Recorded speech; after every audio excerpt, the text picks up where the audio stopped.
Sir एक doubt है कि एग्ज़ाम के लिए रटना ही इम्पॉर्टेंट है या समझना ज़्यादा ज़रूरी है?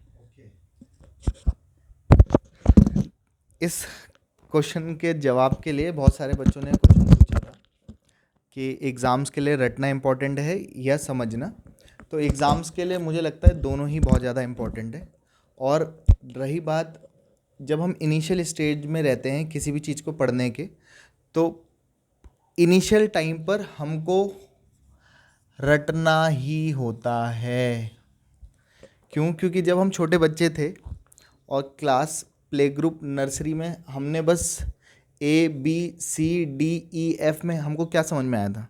समझ में कुछ नहीं आता। हमने 2 साल लगे बच्चों को बनाने, ABCD बनाने में, चाहे हाथ पकड़ के, चाहे डॉट डॉट डॉट बना करके। इतना 2 साल लगा कि बेसिक समझने में। और जब आपको अब समझ में आ गया, तो किसी ज़माने में एरोप्लेन की स्पेलिंग या अम्ब्रेला की स्पेलिंग बिल्कुल ऐसा चैलेंज लगती थी, लेकिन अब समझ में आता है। तो बेसिकली जब हम स्टार्टिंग के पॉइंट पर कुछ भी नई चीज़ सीखते हैं नई क्लास में जा कर के, तो उस टाइम पर हमें सीखने के लिए सबसे पहले क्या करना पड़ता है? कुछ बेसिक्स के लिए हमने रटना ही पड़ता है। हमें कुछ चीज़ें हमको एक्सेप्ट करनी ही पड़ती है। अब जो बुक्स में थियोरटिकल या प्रैक्टिकल वे की चीज़ों को आप कॉपी में लेके आए हो, बुक्स में लेके आए हो, तो बिना नोटेशंस के कैसे डिफाइन करोगे? उन नोटेशंस को एटलीस्ट आपको याद ही रखना पड़ेगा, रटना ही पड़ेगा। सिंपल वे में रटना बोलो या याद रखना बोलो, बात एक ही है। तो बेसिकली सिंपल स्टार्टिंग टाइम पे आप जब चीज़ों को बैलेंस करते हो, तो आप धीरे धीरे उनको अंडरस्टैंड करके, याद करके, रट के ही आगे बढ़ते हो। और जब आपको एक बार आपका जो बेसिक्स है वो क्लियर हो जाता है, उसके बाद आप समझते हो कि अब आपको चीज़ें समझ में आने लग जाती है। और समझने के लिए फिर आप उसको धीरे धीरे काफ़ी एक्सप्लोर करते हो। जितना ज़्यादा रिवाइज करोगे, जितना ज़्यादा प्रैक्टिस करोगे, उतना ज़्यादा क्लियरली समझ में आ पाता है। तो बेसिकली कैसे रटें? स्टार्टिंग में जब हम कोई नई चीज़ सीख रहे हैं तो हमको याद ही रखना है भाई, और क्या करेंगे हम। बाकी जब हमें चीज़ें क्लियर हो गई, उसके बाद हम समझते रहेंगे और चीज़ें गहराई पता चलती रहती है और अंडरस्टैंडिंग बढ़ती ही रहती है। मोर प्रैक्टिस, मोर प्रैक्टिस और मोर प्रैक्टिस आपको बेटर बना देती है। और स्टार्टिंग टाइम पे जब हम, कई बार मुझे ऐसा लगता है कि स्टूडेंट, बच्चे का हर बात पे हर सवाल आता है, सर ये क्यों, ये क्यों, ये क्यों, ये क्यों। It's not every question that deserve an answer.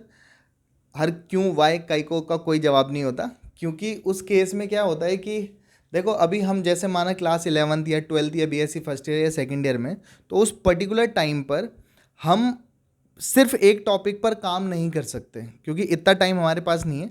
क्योंकि जिन साइंटिस्ट ने या जिन लोगों ने वो पर्टिकुलर टॉपिक दिया है, तो हर साइंटिस्ट ने हर एक टॉपिक पर अपनी रिसर्च करने के बाद किया है। तो 5, 10, 15 साल, 20 साल ज़िंदगी के लगाए हैं उन लोगों ने। तो मुझे उन पे भरोसा है कि जब उन्होंने 5, 10 साल काम किया है, तो ऑब्वियस सी बात है कि आपसे और मुझसे ज़्यादा ही जानता होगा वो। हमें एक साल में 11th 12th या BSc फर्स्ट ईयर या सेकेंड ईयर कंप्लीट करना है, या MSc फर्स्ट सेम करना है, या MSc सेकेंड ईयर कंप्लीट करना है। उन्होंने 10, 15 साल सिर्फ एक ही टॉपिक पे काम किया है, एटॉमिक रेडियस, आयनाइजेशन पोटेंशियल। तो आपसे और मुझसे ऑब्वियसली जानते होंगे वो तो फिर भी समझदार थे कि उन्होंने 10 साल में उनको ये बात समझ में आ गई। हम और गधे हैं, हमें पता चला 20 साल लगे समझते समझते, और 20 साल बाद भी वही बात समझ में आए। तो बेसिकली उतना टाइम या उतना फालतू हमें नहीं सोचना होता कि फालतू फालतू की बातों पे हम टाइम लगाते रहें, क्योंकि इतना टाइम हमारे पास अभी फ़िलहाल नहीं है। हमारी पहली प्रायोरिटी, हम जिस क्लास में, हमें वो क्लियर करना है। जब हमारा वो क्लियर हो जाए, इवन हमें अगर माना हम चाहते हैं कि हम इस पर्टिकुलर टॉपिक पे काम करें, तो उस रिसर्च तक पहुंचने के लिए भी आपको पहले BSc का क्राइटेरिया सेटिस्फाइड करना है, फिर MSc का, फिर आप PhD में एंट्रेंस, मतलब PhD का एग्ज़ाम दोगे, फिर आप वहाँ पे जाओगे। तो कहीं पता लगला वहाँ तक पहुँचने के लिए आप वो क्राइटेरिया फुलफिल नहीं कर पा रहे हो, तो फिर कैसे वहाँ एंट्री कर लोगे? तो बेसिकली अभी जितना है उनकी बातों को एक्सेप्ट करो, जिन्होंने, साइंटिस्ट लोगों ने इतना टाइम लगा करके आपको दिया है प्लेट में ला करके, आप उसे धीरे से खाओ। उसके बाद जब आपको समझ में आने लग जाए, उसके बाद समझते रहो। तो बेसिकली कुछ बात समझ में आई होगी। होप आपके आंसर का भी मिल गया होगा। बाकी फ़िलहाल जी लो अपनी ज़िंदगी, नेक्स्ट वीडियो में पियेंगे आपका खून। Have a good day, goodbye, good night, शुभ रात्रि। Thank you.